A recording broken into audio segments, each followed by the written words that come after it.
आपण थेट राजधानी दिल्लीमध्ये आमचे प्रतिनिधी उपस्थित आहेत भरत मोहोळकर यांच्याकडून अपडेट जाणून घ्या। भरत, आपण पाहतोय पंतप्रधान निवासस्थानाबाहेर राहुल गांधींचं उपोषण सुरू झालेलं आहे, आंदोलन सुरू झालेलं आहे आणि दुसरीकडे आपण पाहतोय आता पोलीस दल देखील सतर्क झालेलं आहे, ऍक्शन मोडवर आलेले आहेत पोलीस।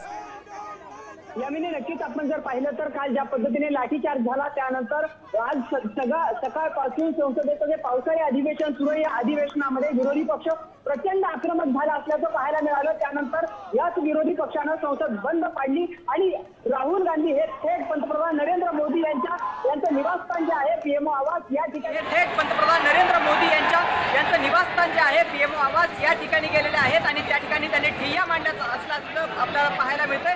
तर दुसरीकडे जे काही जंतर मंतरवर सुद्धा ही सगळी दृश्य आपण पाहत आहोत, मोठ्या प्रमाणावरती विद्यार्थी आणि आंदोलक या ठिकाणी जमा झाले आहेत। आज सकाळपासून वेगवेगळ्या पक्षाचे नेते जंतर मंतरवरती दाखल होत आहेत। संजय राऊत या ठिकाणी येऊन गेलेले आहेत, अरविंद सावंत या ठिकाणी येऊन गेलेले आहेत, त्याबरोबरच त्यांचे खासदार या राजाभाऊ वाजे सुद्धा या ठिकाणी येऊन गेलेले आहेत। त्याबरोबर जर आपण पाहिलं तर या ठिकाणी जंतर मंतरवरती दिवसभर जे जंतर मंतर आहे ते या ठिकाणी अनेक घडामोडी घडत असल्याचं आपल्याला पाहायला मिळतंय। आज सकाळपासून पोलिसांनी या परिसरामध्ये कुलूप वाढवले असली तरी सुद्धा कुठलाही अनुचित प्रकार या ठिकाणी घडला नसल्याचं एकंदरीत चित्र आपल्याला पाहायला मिळतंय।